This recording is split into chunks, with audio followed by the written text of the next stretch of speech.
Yeah, just a quick shout out to my contingent. Just maybe like 6 months ago, I thought our sock was dying. Thanks a lot for all of you for reviving the culture. It's been very great to see like regular spars happening. It's been very great to see people like Ashwajit in the finals and like who's not been debating for a while, yeah.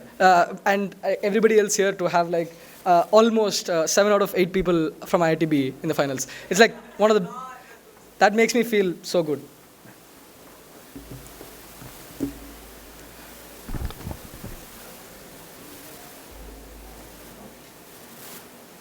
First, on setup for what this vaccine will probably look like. We will mandate or force people to take this vaccine when they're young kids. And what this usually means is like they're going to be, like, at a point in time when they take a drug, this vaccine will override all the effects, which means they'll never feel the euphoria or the high that they get out of a drug. What this means is that they'll never feel the need to use the drug because like these people don't even know what this euphoria is. So the requirement to take the drug or like the habit of taking drugs in and of itself won't exist for the people who take the vaccine. I think it's okay from the info slide. Cool then. The debate is going to be about, is it okay to outweigh the autonomy of these people to force them to take this vaccine with like overriding their autonomy? I think we are going to do this in 3 ways in OG. First, I'll explain why is it okay to outweigh their autonomy. The first stance of this is drugs take away your autonomy. There are 3 claims to prove on this. One, I think once you take it once, like the moment you take drug once, you never know like actually the extent of the effect that the drug is going to have on you. Which means you don't know like this extra happiness or this extra level of peace that you get, you don't know what is the extent to which you are going to feel it. I think you feel like, and the problem with this is once you feel it, you feel like the only way you can experience it again is through like taking the drug because there is no other euphoria that could like trigger your dopamine receptors to that extent, right? So realistically, the moment you take the drug once, you feel like that's the only way you can reach that same level of happiness. There's nothing else that you can possibly do. So the first time when you take it, you don't know the extent of this. So when you opt, this is not really a real choice. It's not an informed choice, which means like you are not really acting in your autonomy when you take drug for the first time. But secondly, you don't know to what degree is the effect this drug is going to have on you. Maybe people might tell you that this drug might make you feel ABC things, but I don't have the epistemic access to know or feel the level of happiness or high I'm going to experience through, let's say, maybe taking meth. What this means is I don't really know this. This is not really a choice because I don't know what consequences this is probably going to have on me. The second layer to this is also the receptors, right? The moment you take drugs once, your receptors are flushed with dopamine. And the second time you take it, you need to take a higher amount to like receive the same level of high or happiness. I think the way we are tuned biologically is that like happiness is relativistic, right? Like the moment you experience that level of euphoria, like everything below that doesn't seem as happy as you could be. So the drugs in and of itself take away your autonomy to experience like general happiness in life, and that is why like when you take it for the first time, you didn't know what it will be like, which means like drugs existing in and of itself is taking away your autonomy. The second layer to this claim is when do people take drugs, and why is that also overriding their autonomy? I think the reason is they're probably in a bad situation when they take drugs because they want to escape from the situation to get some level of relief, from the pain from their day-to-day lives. Most of them don't know the extent of the problems that this drug use is going to cost them, which means the amount of money that they're going to spend on this consecutive like buying of drugs, or the problems that it's going to face them to call some dealer to like probably get the drugs and things like that. This might make them go into fights. If they're not in a state of actually understanding what things are like, they probably even might get into bad like fights and other consequences. This is the best case of op where you can justify the use of drug use. At a point in time when these people are in bad situations, I think existence of drug in and of itself forces them to use it and make a choice that can't be that is irreversible and that can't be like overridden and that they're not making with their autonomy. Which means I think it's okay to override their autonomy because drugs are in and of itself taking their autonomy. You did not have epistemic access to what will happen when you come to GLC. Should we ban you from coming to GLC? Cool. I'm going to go about it. Let's talk about the criteria for taking away someone's autonomy. We take away people's autonomy when there's greater social utility. I think every law is a fundamental assault on someone's autonomy. Autonomy is the premise of all human values. I agree with that. I'm going to be charitable to op. But the problem with this is we already have criteria in our society to override someone's autonomy. I think laws are fundamental assault on someone's autonomy, but we're willing to follow these rules because there's greater social utility to it. Like a law that says you can't party after 10:30 p.m. is definitely an assault on my autonomy, or play loud music or something like these are probably our autonomy. I think there is greater social utility we derive from banning this autonomy, and this is the criteria that say this vaccine also fulfills. This is in two ways. One, we're able to stop people's drug use, which means these people who are sick, who have to come back to state mechanisms to get hospital treatments, etc., are people we're able to, that's social utility, we're not spending on them. But secondly, we're able to stop the functioning of gangs. The next layer of this argument will explain why any legal means of doing this, or why is this the only way to actually stop the usage of drugs. The first reason for this is, I want you to note, the existence of drugs, even if it's illegal, is still means that there is some market of people who want to use it, and there's a criminal network, right? Which means there's enough incentive for people to, say, smuggle the drugs into your country, grow illegally, and have organizations that are, that operate not within the fractions of the law. What this means is, insofar as they have incentive, they have to do things like smuggling, they have to grow illegally, and these are criminal networks, right? Because they need to pay off the law authority, etc., things like that. What this means is this: because it's illegal and it's hard to get, people are willing to pay a lot of money for it, which means there's a huge competition between the criminal networks and rivalries. The existing, they will have to be always running away from the law. What this means for them is they need to take guns, and they have to do other things to probably increase things that increase violence, but also the competition between rival gangs to get access to an inelastic demand product like drugs is something that is very, very high. Which means even on the best, even on their best case, even all you're doing is just going and buying drugs. That means you're fueling a criminal network that is probably aiding structures of the society to be structures of the government to be corrupt and things like that. This is in and of itself very bad. I think this social utility that we get is more than, say, the social utility that we get from, people sleeping peacefully at 10 p.m. So we fulfill the criteria of outweighing someone's autonomy by explaining that this is okay. And if they want to override this, they have to show why most laws that don't have higher social utility should also be invalid in their world. So what does op world looks like if this principle stands? This looks like a world where there's literally no laws and it's probably anarchy. The closest I can think of is probably Yemen. I think the next layer of this analysis is going to be on addiction, on why there is social utility in helping people who are in addiction, and why this vaccine will be able to do that. But for the principal argument we run on why it's okay to override the autonomy of the people when they take the vaccine, and why it's okay to get the benefits of the social utility from this OG.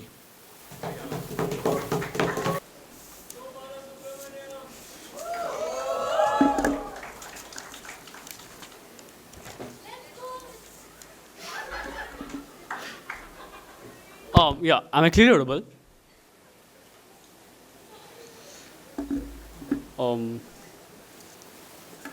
A couple of shout-outs.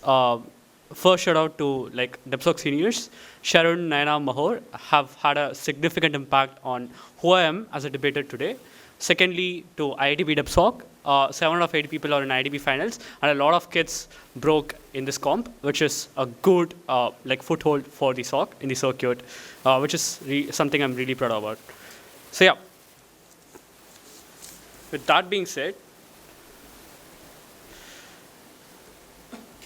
rights are only taken away when they impede with other rights, or when they impede with rights of other individuals in the first place. The first thing I'm going to prove in my speech is to introduce a counterprop that requires the same extent of political capital that solves these problems to begin with. The second thing I'm going to do in my speech is to explain why taking away freedom of choice is the least utilitarian thing that anyone could ever do, or the least principled thing anyone could ever do, at a point which you impede with this principle.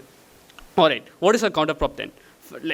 The counterprop is simply legalization of drugs. This comes from the virtue of the fact that injecting this vaccine on OG's paradigm to everyone at birth requires massive political capital because of a couple of reasons. Firstly, vast majority of people are skeptical of governments, especially when they do something, when they mandate something to every single person. And especially when this is something about a vaccine, intuition pump, take COVID vaccines, right? A lot of conspiracy theories pump up, or a lot of, by the virtue of the skepticism in the first place, which is literally the intuition pump. top of this, right? What this then means is that when people are skeptical, you need a lot of political capital to convince them. Second layer on this, opposition parties or like other political parties are competing with the ruling party in this scenario when they are trying to implement this motion. What this then means is that when they have to overbridge that scenario, this also means that they like the requirement of political capital that is needed is massive enough for this to require in the first place, right? The bottom line is that if OG's policy entails a massive political capital for it to manifest,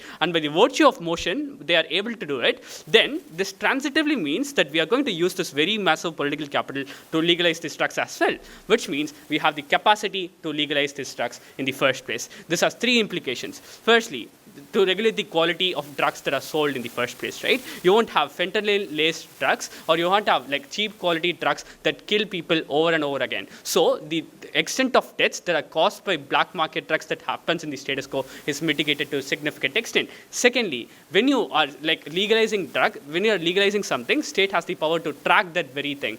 Just like state tracking credits, state tracking payments, or state tracking the commodification of any other like entity. What this then means is that when you track something, you are specifically able to know which people are going overdose or which people are buying excessive amounts of this. When you know this, you have the capacity to limit the purchases in the first place, or limit the extent to which this is done to like moderate the consumption that people have to begin with. I'll take that in my 5th minute. Thirdly, at a point at which state has significant political capital, they can also afford to spend on things like massive awareness campaigns that extensively reaches a lot of people. This involves a lot of money, but sure, like that, this also is contingent on the political capital that they also rely upon. What this then means is that we are able to tackle with black markets that cause all these deaths and that impede all these rights of other people, and secondly, most of the deaths that happen from like drugs in the status quo happens by the virtue of them being of low quality or them being of like some counterfeit quality in the first place. Why is it significantly beneficial for the sort of individuals that actually consume these drugs to do so? The implication of me going to prove this burden is simply the fact that when I prove this proves that this is a unique utilitarian benefit that exists only on our side, that is unnecessarily being impeded on their side when they inject this to everyone, right? Firstly, on economic state of most people. This debate has substantial impact on people who are in unchangeable, vulnerable situation. There are two things to note on this. Firstly, a lot of people who are stuck in institutional poverty because state has neglected them time and again by the virtue of them being a minority, and they don't have any electoral incentives to pander to them, or by the virtue of them being stigmatized by the larger society from which they need some escape to do this in the first place, right? The second thing is that when capitalism has facilitated institutions that trickle down very lesser economic benefits to the 99% of people, and that has consolidated a lot of benefits to the 1% of people, what this then has meant is that a lot of people who are stuck in the bottom echelon of this 99% are essentially stuck in a rut to begin with, right? So there is essentially no source of enjoyment or no source of convenience for them than to consume these drugs to begin with, because alcohol has a long way gone. I'll also explain on 3 nuances as to why alcohol and other things don't work. On capitalism then. Capitalism forces individuals to work on slog extensively, and these people barely have any alternative mechanism to take stress off. There are 3 layers of nuances as to why alcohol and cigarettes and other legal mechanisms don't work on this. The first nuance over here is that people that take drugs to combat stress are not people who do normal 9-to-5 jobs. These are investment bankers and associates at trading desk and hedge funds who work for 15 to 16 hours a day at a high-performing job, right? These people are the people who earn a lot of money. What this then means is that they're actually able to afford drugs to begin with. So when these people afford drugs, this is the only escape for them to be able to sustain with their life, or else they get a lot of stress added up, or they get a lot of mental health short-term impacts on them rather than the possible long-term impacts that are a result of this drug consumption, right? Secondly, at a point at which in a capitalistic society, the resources are zero-sum, and the mechanism that I had already mechanized apply over here, far lesser people succeed. What this then means is that capitalism constantly mocks you, or capitalism constantly shames most individuals for being a failure in the larger realm of the society. What this then means is that people are barely able to afford rent, people are barely able to, people are stuck in a rut in terms of social mobility. Then these people need an escape to begin with. Before I go on to the third layer, short POI. Of course, the political capital required for legalizing drugs is much more than using this vaccine. The world does not have anti-vaxxers around. There are religious groups, parents who will all freak out on the thought of legalizing vaccines. I don't think you have the similar political capital. I don't understand the comparative in your POI. Moving on. Thirdly, people in working class, especially the people who do labor-intensive work, that make them feel like they are in hell just for the sake of them having to survive, in which the circumstances necessitating them means that they have to do their labor-intensive work or the work that gives them incredible pain. Anyways, when these people go home, consuming alcohol with a bunch of friends is time-consuming, or consuming cigarettes is needs a lot of scale of cigarettes to be consumed to get the exact same dopamine. So the comparative here is that when they consume drugs, they're able to do it in a very small time frame that applies for both of the mechanisms that are aforementioned, and also the fact that the impact that these drugs have in terms of the euphoria they get are extensive enough, and that's why this has significant benefits. Why is the principle of choice important then? Firstly, of all things, choice is incredibly important, because people have fought battles, independence conflicts for them to go out and have this freedom of choice in the first place, right? When this freedom of choice is taken away, it undermines all the uprising or the struggles that people in the larger society have largely done. Secondly, state has absolute monopoly on the power that it imposes on individuals. This is the only counterbalance mechanism that you have for manifesting your choices. So proud to oppose.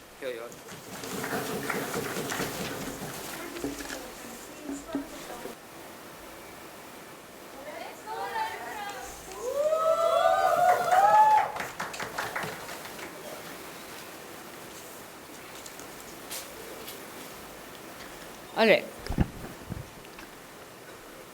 Starting my speech in 3, 2, 1. Vishwa says that a lot of people who are going to take drugs do it to alleviate their pain because they're in bad situations in life, because they may be poor or they're marginalized because of state failure. But if you let these people take drugs, take that option out, if you let them feel some kind of happiness and go on living their life, then they will never question state failure. Because you know what the state did for them? The state legalized drugs. The state gave them a pathway to happiness. So you're reducing you're increasing the barrier for them to be unhappy enough to go and insist that the state does things that the state improves their quality of life and so on. So I don't see how this is necessarily a good thing. All right. The reason that you need to go ahead and stop, allowing people to even feel the effects of drugs is that there is no other alternative to stop people from taking drugs. Why is this? Vishwa says, hey, you can legalize drugs and you take away all of the negative impacts that are associated with it, right? But if you legalize drugs, you're probably doing things like putting some limit on who can sell the drug. You're putting limit on how much a person can buy, on regulations on, what kind of drug combinations and whatnot you can sell. But if people want to buy more drugs, if they want some kind of custom designer drug that is not quite in the market because the government hasn't regulated and allowed it to be in the market, then there still exists a black market because there's a demand for these kinds of products. Because drugs are because this is an extremely, valuable market to get into, and people are willing to pay a lot to go ahead and take these drugs, it means that there exist people who want to try and supply these drugs outside of what the government is doing, say at a cheaper price, say a different kind of drug, say through some kind of marketing, because it's an extremely attractive market to get into. So legalizing doesn't actually solve the problems that come with drugs. That come with drugs. But also, more importantly, one country legalizing drugs doesn't mean all countries in the world are willing to legalize drugs. It doesn't mean all countries are willing to legalize the same kinds of drugs, and Vishwa can't really prove the political capital to do all of this in his speech, in his case, right? In his case. But also, secondly, right, look at the kind of infrastructure that is used for this, right? The supply chain for supplying drugs is through criminal organizations that already exist, which means they have an immense ability to be able to compete with the government and the government, say, regulated ways of doing this, right?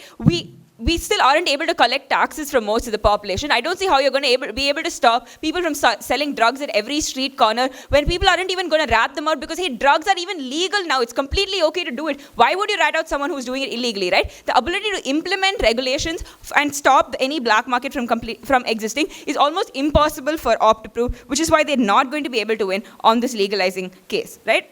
So there is no real alternative to be able to stop these cartels, right? The war on drugs has clearly failed.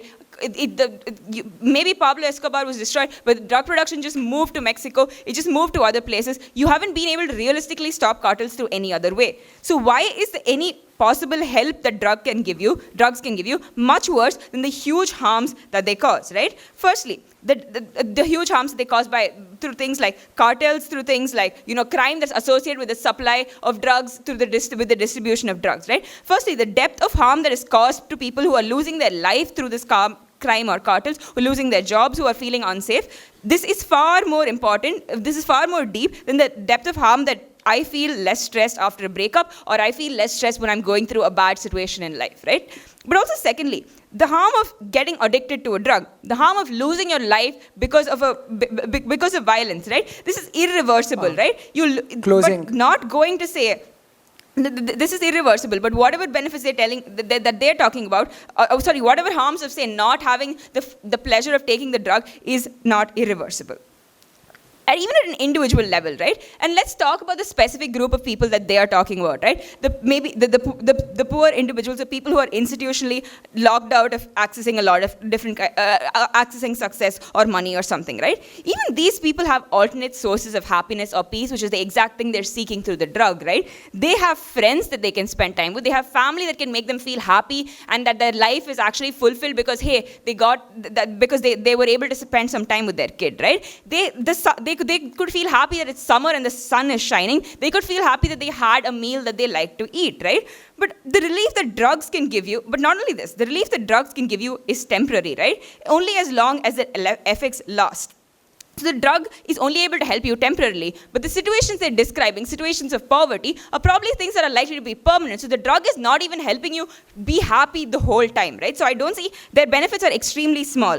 But the harms that come from this drug, the harms that come from a person from a poor person spending a large amount of their income on buying drugs, the harms that Closing. come if POI. the harms that come if this person gets addicted to drugs and say loses their job because they were high and they couldn't go to work that day and then their employer fired them, the harms that come if they were high and they didn't feed their kid and their kid was starving that day, these harms are permanent, right? The savings that you lose because you lost your job, the friends who stopped talking to you because you were too drugged to be there to help them when they needed you, all of these harms are permanent, right?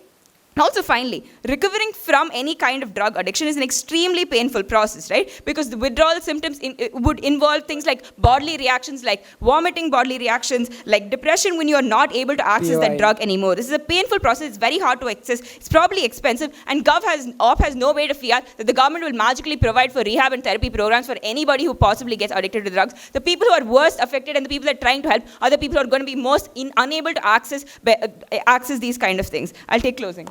What happens when there are new drugs that your antibodies don't defend against in the market? You can just give them the vaccine again. Okay.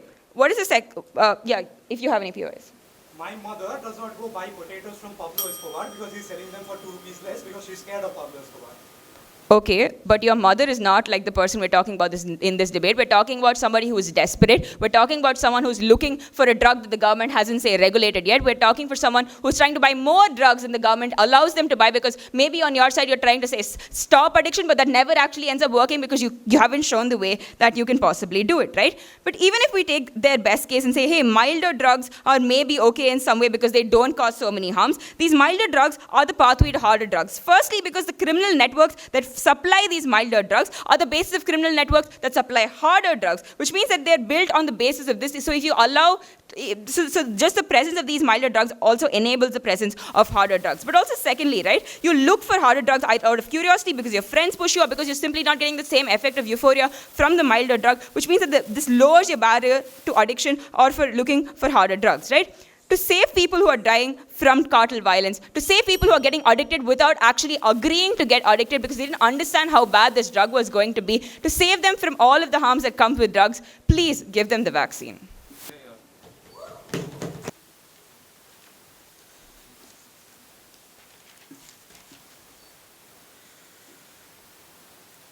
Cool. No shout out for me? Fine. One guy. Okay. I'd like to thank a few people. Vishwa, of course. After a long time, I'm in a finals. So yeah, probably Vishwa has something to do with it.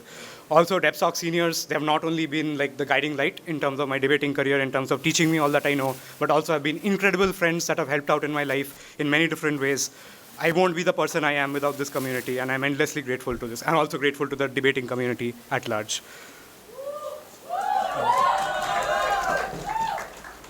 Cool. Timer. Achha. Give me a second to set up my timer.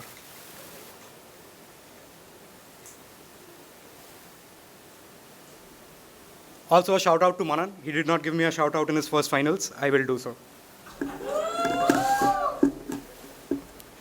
Cool. Starting my speech in 3, 2, 1. First, I'd like to deal with the challenge to our counterfactual. One, it is not certain that there isn't enough political capital or like it's incredibly difficult to legalize drugs in status quo. If you look at several states in different parts of the world, different kinds of drugs are already legalized. But secondly, if the response is to say there are a bunch of groups that are against like legalization of drugs, we can also say there are a bunch of groups that will be against this vaccines. Why their bunch of groups have like more power than our bunch of groups is something that is very, very unclear. But secondly, religious people push against a lot of things. They push against same-sex marriage. They push against feminism. All of these things have been legalized in the status quo. I'm not sure legalizing drugs will also take like a lot of effort. So our like counterfactual stands. So our counterfactual does two things. One, it legalizes drugs, takes out the black market argument. I'll engage with why people still don't buy from the black market. But secondly, it gives, like, because this drug probably costs a lot of money, like vaccine costs a lot of money, we can probably use that money to create awareness. Why do people not buy from the black market at the point at which a legitimate market exists? Number one, people do not want to do something illegal at the point at which a legal alternative exists. It might be a little cheaper, but if you get caught, you go to jail. If you go to jail, your life is destroyed. It stays on your record forever. You'll probably pay a few more rupees to not go to jail or to avoid that risk. But secondly, these are things that are inherently risky, as OG themselves say. Multiple movies you watch where like random people that have just gone to buy drugs get killed in shootouts between random drug gangs. People tell you that these are shady people that then, once they know you, will exploit you in different ways. At that point, at the point at which you have a legal alternative, you're very unlikely to go ahead and resort to this sort of illegality.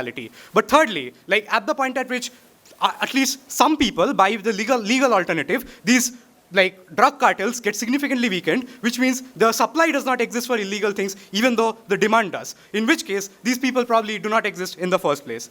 At the point that happens, probably things like cartel violence don't exist. Probably like drugs being controlled by like legal bodies means that there isn't a lot of fighting, there isn't like a lot of violence. But secondly, it also means that the quality of drugs are regulated. Most drug-related deaths, etc., happen because like these sorts of regulations are not obeyed. We get rid of all of that. We actually do something good with the political capital that has been afforded to the teams in this round.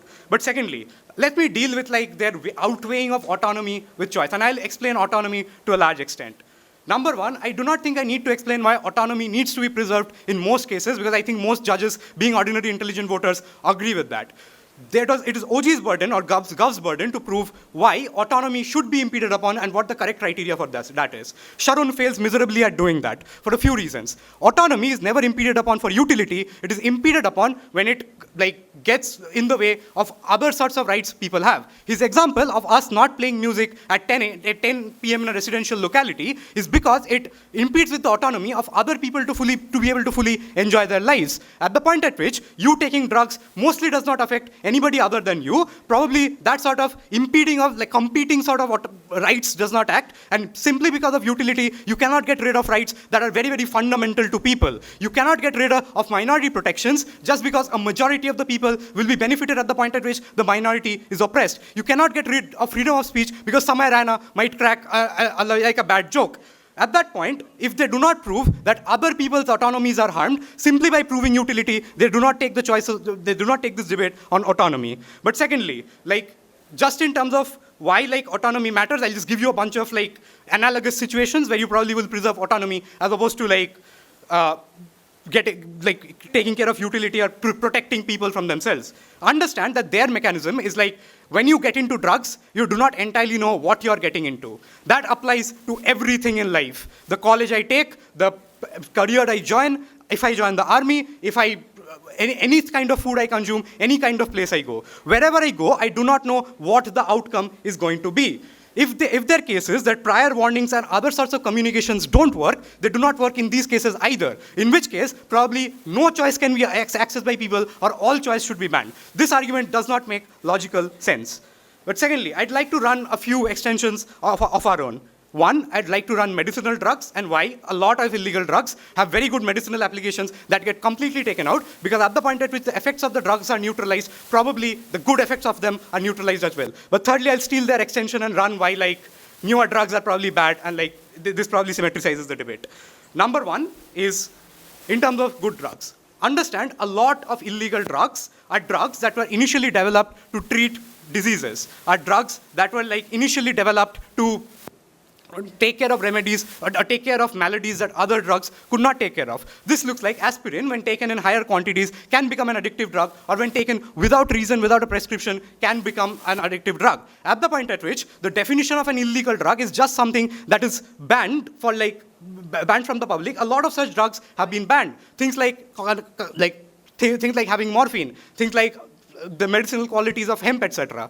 At the point at which all of this is true, a lot of drugs with medicinal benefits are also something that people are not able to access on their side biologically, at which point you're probably not going to be able to do these things. Understand, on our side, we can be like, doctor's prescription for this drug. On their side, even doctors cannot prescribe morphine, doctors cannot prescribe aspirin, because aspirin as a whole stops working. Thirdly, in terms of, before I move on, PY closing. Opening. Are you okay with legalizing a hard drug like cocaine? Let poor people get addicted to these drugs, lose all of their money on this, get sick, and lose their ability to be happy outside of this Cool, drug. I'll come to that. Number one, their mechanism for why people get addicted is that drugs are addictive. Understand, most people in the world are not drug addicts, even though drugs are addictive. People have ways to deal with the addiction. People know that if you consume it to a large extent, it will hurt you, so people don't. Everybody here drinks alcohol. All of them are not drunks, even though alcohol is also addictive. At that point, like, the idea then becomes that at the point at which you have legalization, you have much more open discussion about things like that. Your father probably sits you down and tells you why it's probably not a good idea to consume this drug in a large quantity. Governments launch awareness campaigns. They talk to you about things like gateway drugs, etc., that you probably should be aware of the fact that this drug might lead to more severe drugs, and when that happens, you should check yourself.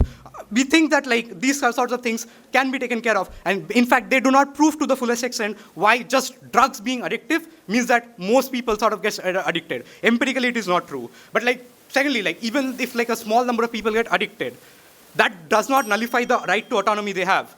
Some people might get into car crashes. We do not ban cars. We think the sorts of benefits that Vishwa explains of these people being able to take drugs stands. Their response in terms of, hey, like you can get benefits from other things, pale in comparison to the kind of benefits you can get, because this is a physiological reaction.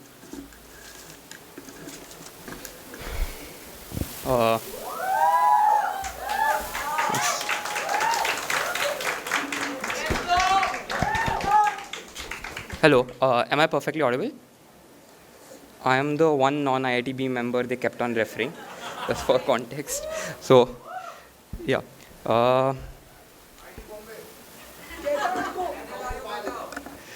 Okay, I'll start in soon. I'd love to engage closing. So just like ask you whenever you can. Just give me 5 seconds.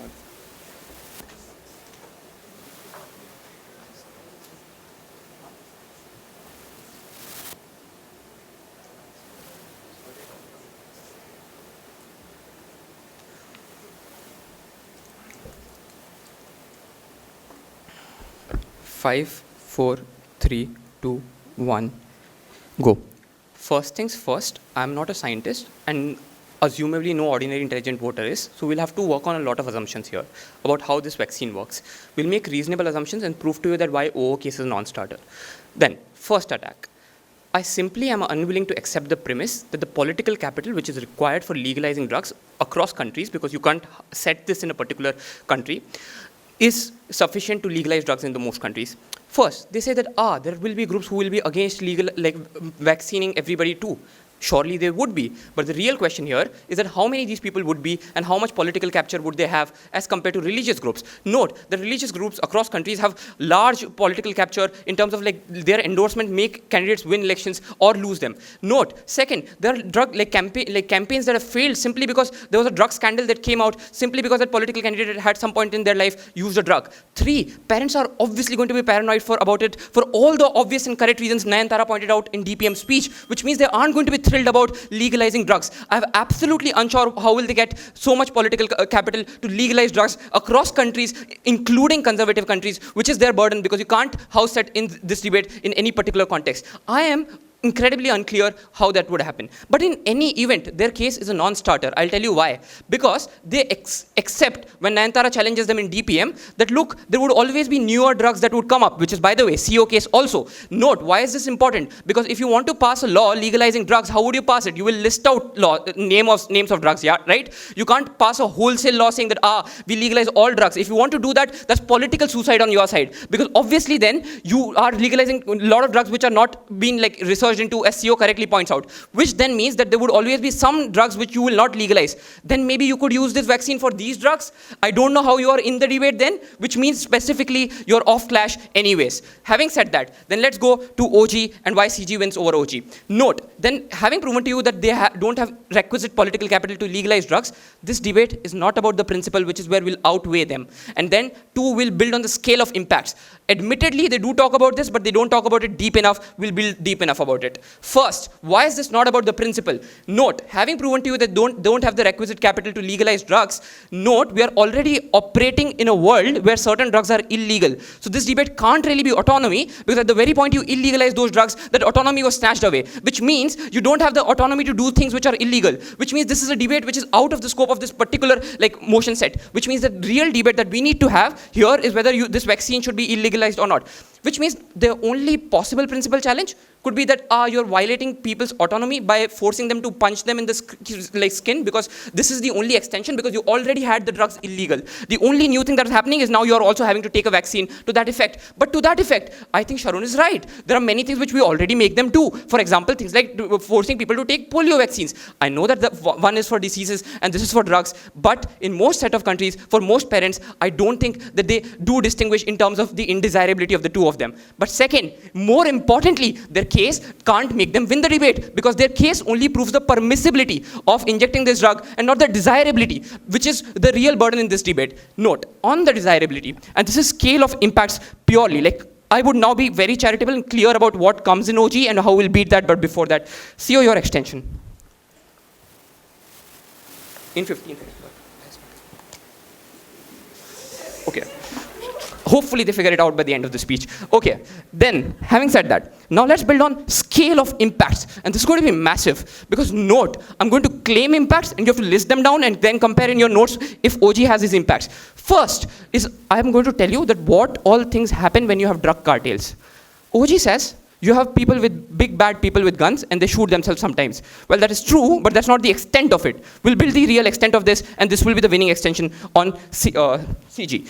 Okay, for that, first things first, terror funding, and I want to explain this to you, that how this happens. Note that most drug cartels in the world are funded by terror groups or are in turn funding terror groups. The reason for that, these are illegal organizations and they obviously can't access legitimate source of capital, which means they have to go to terrorist groups at all points of time, which means that killing the drugs across countries means lesser terror funding. What does this mean? Closing. Of course this means more development in certain countries. Of course this means more number of deaths out of terror attacks and all of these things. These are impacts that you have to uniquely credit to closing government, because they don't come in opening government. Because simply saying that our drug cartels will die doesn't explain the extent and scale of that impact. But two, note how drug cartels are engaged in other crimes also. I'll explain that, but now that I think closing has an extension, please closing.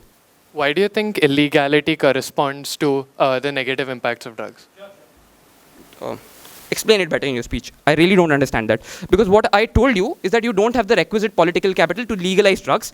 Unless you prove that case is a non-starter, because the framework in which we are working, drugs are illegal on either sides, which means that the only new thing that is happening on our side is that we are punching people with a vaccine so that these illegal things can't happen. So let me explain this to you.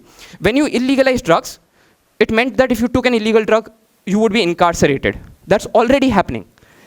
I don't know why incarceration is a lesser curtailment on your freedom than is punching you in the skin and putting a vaccine into you, which means the framework in which we are operating, this debate can't be about the principle, it has to be the pure impacts of this. But second, why drug cartels have unique harms in terms of deaths which are beyond infighting.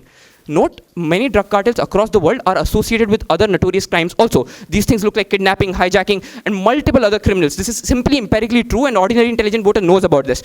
But why are they able to drive up these operations? They are able to drive up these operations using the fact that they are able to get enough money through their drug revenues. Note that the point at which you are able to destroy that revenue coming to them, you are also able to curb on all these crimes. But finally, how are you able to end this massive war on drugs? Note, these are intuitive, and the likely counterfactual here is that most governments in this world want to end this. They want to give amnesty paroles. So how do you break drugs, drug chains across the world? Note, most of these people who act as the mules within the drug system are also people who are unfortunately addicted to drugs at some point of time, which is how you mostly end up interacting with this system, which means that a large number of people that you had earlier, you lose them. But finally, governments are most likely going to want to end this menace, which means we are going to come up and bring up amnesty packages after we release this new vaccine, which means that we are going to let you know that, okay, we are willing to forgive you for your past laws insofar as you surrender. Most drug leaders would be willing to do that because they've lost their most lucrative source of revenue, which means drug cartels would break, and that's a unique burden which OG did not fulfill. Because look, simply because drugs became illegal, drug cartels won't go out of existence. There would still be big bad people with guns out there. The unique analysis on CG proves to you that why drug cartels will die the moment you stop drugs. This is the unique analysis on speech. We win on that. Incredibly proud to propose. Before I start, a couple of thank yous. First of all, thank you to the seniors, both here on stage and the one sitting in the back, for making me want to debate and just generally being exceptionally helpful. Thanks for everyone who stayed back here. And thanks to my teammate for carrying me through semis. With all that said, starting my speech in 3, 2, 1, go. This debate is not about autonomy. This debate is not about the war on drugs. It is about biology, right? Note here specifically that OG concedes that you're nullifying all effects of this drug, right? And crucial here is the fact that vaccines work in a particular way, right? When you're injected with a vaccine, the antibodies that are produced in response to it basically they bind to the active site or whatever causes the impact that you want it to, right? So this looks like, say something like opiates. This looks like opioids maybe not being able to generate the feeling of pain relief or satisfaction or whatever, simply because whatever antibodies your body has already generated bind to it, here, right? But here's the problem with OG's case. When they fail to respond to our POI about the fact that you are being vaccinated for drugs at birth and only at birth, and you're being vaccinated to currently illegal drugs, what that then means is that in the next 20 years, from when you're born to when you realistically are going to be using drugs, there's a lot of potential for cartels or whoever else to develop or find new drugs, right? Find other drugs that aren't combated by the vaccine, right?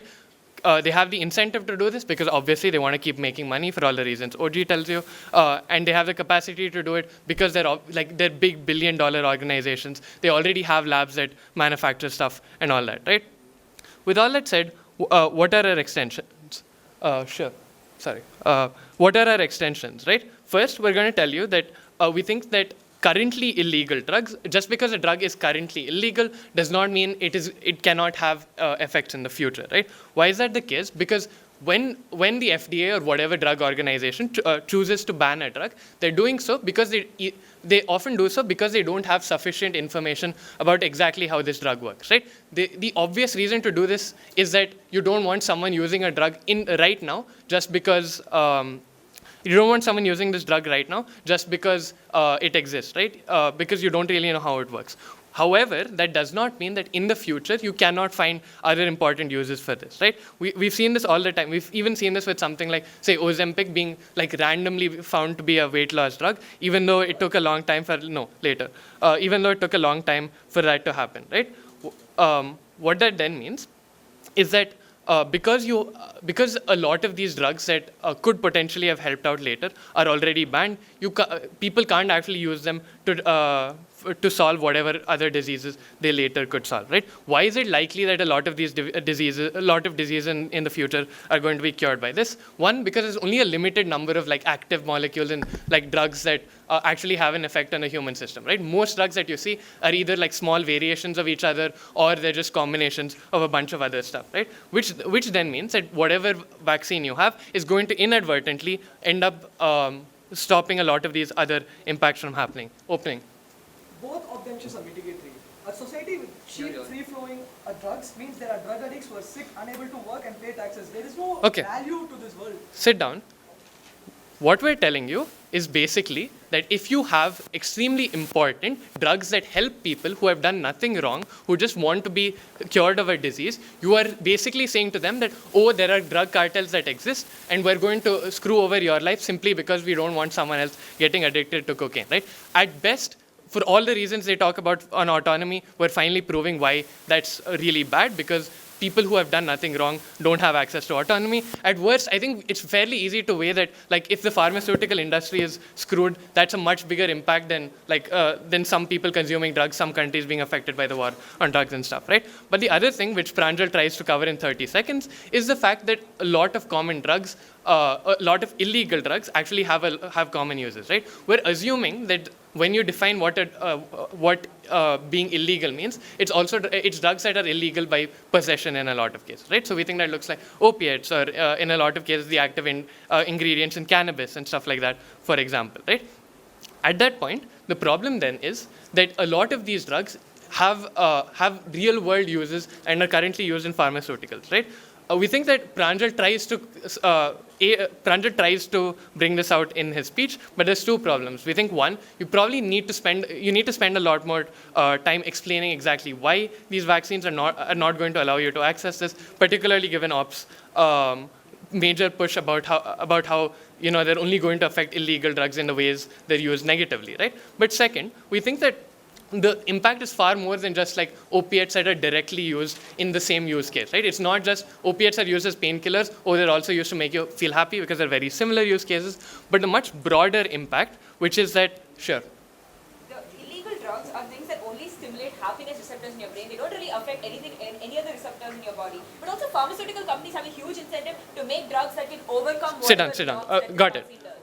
So two problems with that. One, drugs can have multiple effects. I just gave you the example of Ozempic. It has multiple effects, right? Second, even if you assume that pharmaceutical industries are going to come up with new drugs, one, for all the reasons we told you, a lot of the drugs you ban are probably going to be the same as the ones they're trying to develop. But second, it takes a long time to develop new drugs, right? It takes decades, a lot of trials, a lot of stuff like that before these are accessible to the public. The point at which you're banning basic necessities, things like painkillers, things like the fact that you have the active ingredient in meth and cough syrups, for example. The point at which you're banning all of this, you're stopping access to them for at least the next 30 years, probably significantly longer than that, because it takes so much effort to develop new drugs, right? And the reason, so with all that said, with all that said, even if you want to say that, even if you think that Pranjal's proved this case sufficiently, right? We think the bigger impact in this debate is the fact that going into the future, you have no idea what exactly you're stopping, right? For all the reasons we've told you. One, because like the future is infinite. There's a lot of drugs that you're going to develop in the future that don't exist right now. The pharmaceutical industry is growing at an incredible rate. But also, we think that even if you take their best, you talk about opiates and stuff like that, the much bigger impact here is unintentional side effects that you have. And the reason you're going to have them is because we don't really understand the human body at its best, right? You often have things like bad interactions happening between drugs. The way vaccines work is very simple in that they target a very simple active site. The fact that you don't exactly know what else it could affect means that it's probably going to have a lot of negative impacts. Because this vaccine is permanent and lasts your entire life, and isn't like something else, that means you probably can't reverse your decision either. For all those reasons, we're so proud to propose.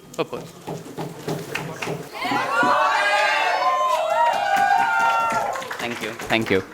So yeah, first quick shout out to Siddharth for this was literally like a last minute team. I was not about to come to GLC, so like just standing here is like a huge moment for me, and a quick shout out to my parents and my sister as well. So this is Harith, thank you, and to my lovely deaf sock as well. Yeah, so this is Harith going as the Gov Whip. I'll take POIs from opening, and if closing they have it. So starting my speech in 3, 2, 1. So firstly, we'll quickly understand that autonomy is not really a part of this debate, right? I think that's sort of comes up in Sharun's speech, and that sort of harms Hoji's case as well, because he spent a considerable amount of time trying to prove that autonomy, like taking away this autonomy, still is fine, right? At the end of the day, because like we are using the same, like we are using the same and our extended mechanism that we have from the member, that like you still have things which are illegal, right? There are certain things that the state or like which is required to be mandated, that the government simply feels that is not exactly going to be beneficial for you at the end of the day. We still incarcerate people for doing something which is not exactly right for them. So this is why we feel like autonomy is really not a part of this debate, right? Which takes up a major part of like opening opposition. I'll try to rebut a few things that opening opposition comes in and tells as well. Addressing this point of opening opposition about how it requires a similar amount of political capital for legalization. That is simply not true, because the amount of capital that you have, the amount of capital that you need to like inject, give this vaccine, because notice that this has happened in like our current like status quo, because you have like COVID vaccines and things like that which are being like given, which is not like so unthinkable that like they can just come in and claim that it is equal to like the amount of political capital required to legalize drugs, right? Because notice the gravity of suggestion that you're trying to do, right? Because drugs by norm are something which are like generally like looked down upon by like say middle class people, or like from you hear this from parents telling ki like this is not something you should get into and things like that, right? At a point in which a majority of people feel that this is not necessarily a decision that like this party should be taking or things like that, we feel like the amount of political capital is required is significantly more than what than what is required to like just inject yourself with vaccines, right? And we also feel like parents would probably be like fine with like this particular vaccine, because even though they can come in and claim like anti-vaxxers and things like that, I think people like parents would be fine with like, because this probably like shuts off like their kids from like accessing these drugs at like later point in the future, which is probably like, which even if they come in and claim which directly clashes with the opening opposition, and they come in and say that this worry is what is this worry exists for these parents in the first place, which probably like is feeds into our claim about how like this vaccines help lower the amount of paranoia that these people have. Before that, yes. You do not just need political capital to convince people that this is a good thing. You also need political capital for the excessive amount of money you need to supply these drugs in the first place. That means taking money away from welfare, taking money away from other social services that people. So notice that like you still have things like rehabilitation programs. You still send people to jail and things like that, which is what we suggest, that we just take money. Which notice that what you suggest is that you're taking away money from other sectors and going to like fuel into this particular thing, right? So we say that given the amount of money that you're spending in like things like rehabilitation programs and like arresting people who are like doing these sort of things, we feel that the amount of capital required is sort of on the similar lines of all of these things, right? So that's why the amount of political capital that O comes in and claims is significantly more, that they can't just come in and they have to justify why that it's equivalent to whatever Gav is suggesting. So coming on to why we take over, so that takes O out of the debate. I'll quickly touch upon I'll touch upon C at the end of the debate. Now coming on to OG, right? So the main missing burden on OG, if you take away the point of autonomy, because that's not part of the debate, given by Sharun's own speech, right? So I think we feel this crucial burden of OG of why these drug cartels still don't exist at the end of the day. We say that this is the main source of their revenue. They just come in and say that these people are like big bad guns. So like somehow if you just like inject the vaccine, it suddenly just goes away. We feel that this is like the major part of this is the most important part of the debate, that the disappearance of these cartels are, because if you see the amount of violence that they have created, if you see the amount of lives that have been lost at the end of the day due to these drug cartels, it's the number is so huge that like you had to like take the government had to take significant measures against it, right? So given that this is the case, we feel that is the most important thing in the debate, and given that OG hasn't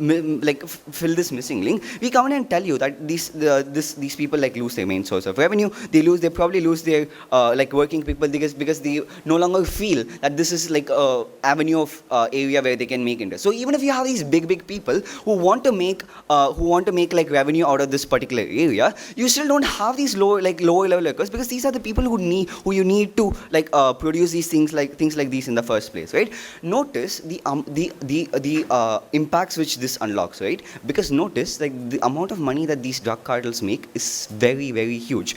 And the amount, where does this money go at the end of the day? This probably like goes to terrorist organizations which are present in other countries, which if you remove it, the significant portion of what these terrorist organizations would receive is also taken away at a point in which the people living in these countries live a significantly more life, right? Given that these people are vulnerable at the end of the day, because these are like terrorists, that's probably like against their will, that's probably more against their will rather than what you're suggesting at the end of the day, right? So given that they are more vulnerable at the end of the day, we feel like just removing this drug cartels and like their absence itself reduces the amount of yeah, go on. These are very sophisticated drugs that take a lot of money to manufacture, a lot of money to distribute, to track whether everybody is being given, etc. Rehabilitations are given to a very small number of people, and we just talk about things like awareness which are very, very cheap to do.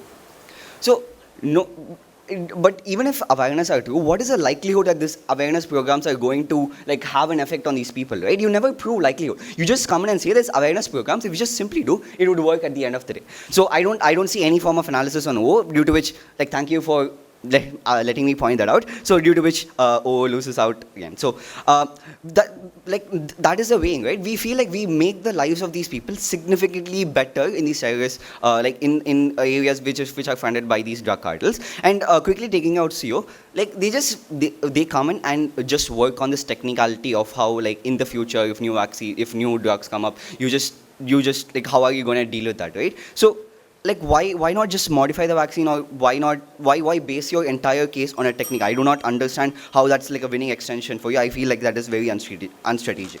So at the end of the day, what do we give you? We give you that these drug cartels are like, notice that this is like a huge burden which is missing on OG, which we come in and fill in. We tell you that these drug cartels no longer exist, and for these reasons, like, the life of the people living in these countries becomes significantly better. For these reasons, vote CG.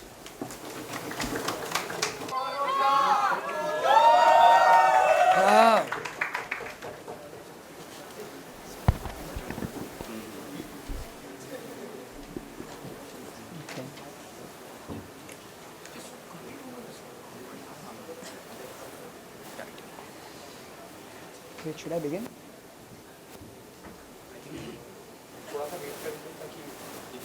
हाँ.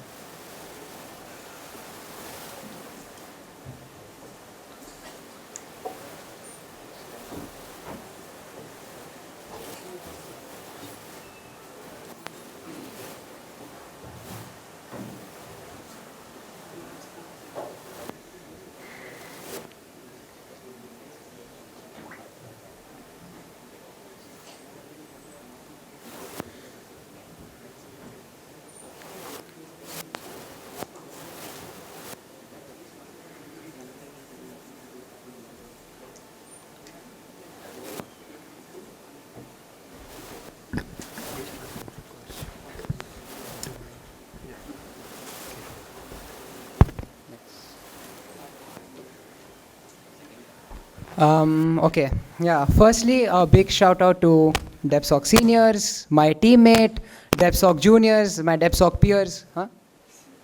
क्या करूँ? अच्छा, ठीक है. Yeah. All shout outs covered, along with shout out to parents and yeah, etc. Whatever. Yes.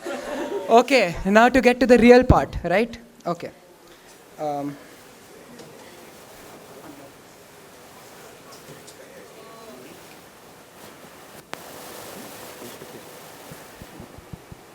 Okay, starting my speech in 3,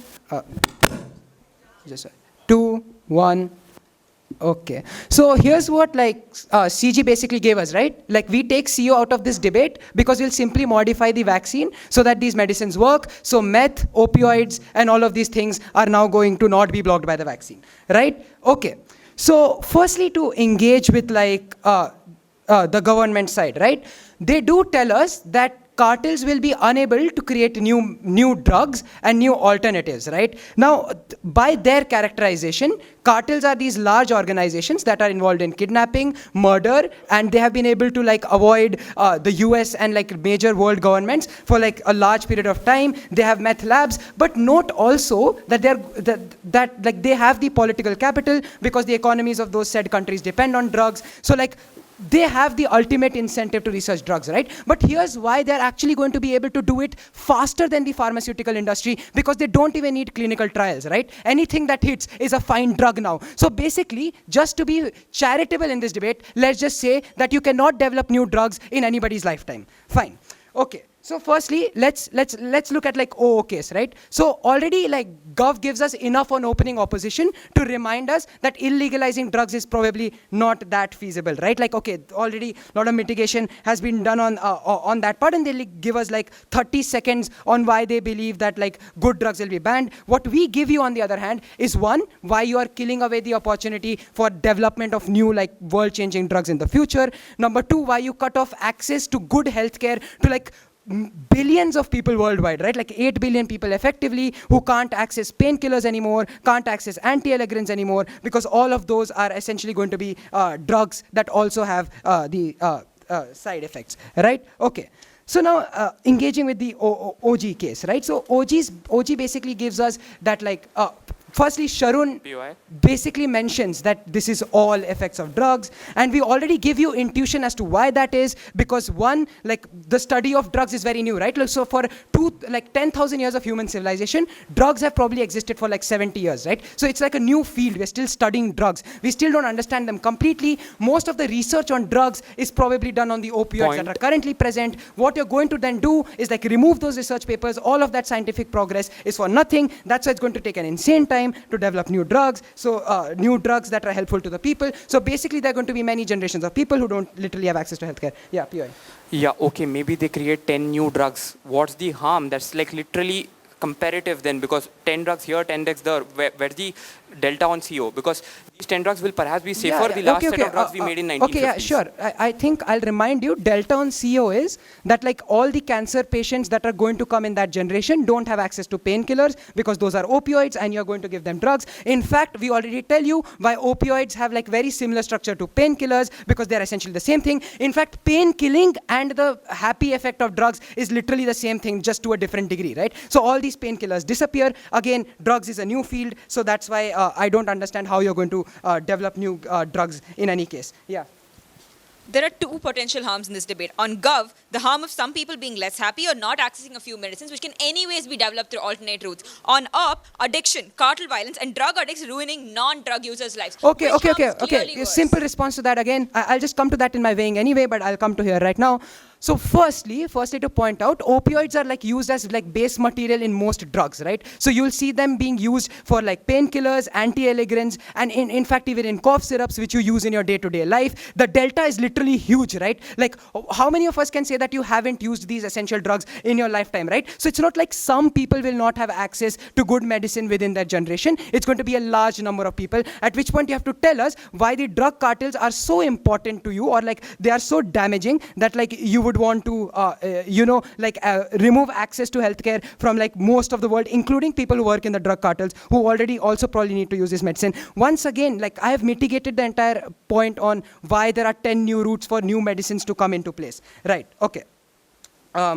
Let's engage with CG, right? So CG basically gave us what OG gave us, but they said like we'll improve scale, and by improving scale, they basically analyzed for us how drug cartels are exceptionally capable, right? And how they are so integral to the drug economy of some countries, right? Which we on CO basically interpret and translate to that these guys will have the ultimate incentive to like develop new drugs that give you highs, right? That can like perforate this vaccine. But as I said, let's assume for the time being that you can't really develop new drugs. Even then, the healthcare point still stands. Like for some Caribbean countries that suffer from cartel violence, you're going to mess up the whole world's access to healthcare. I don't know why that is feasible in any sense. Okay.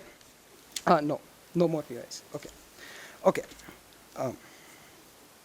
Yes. So coming to the point on why we believe like our extension is really important in this debate, right?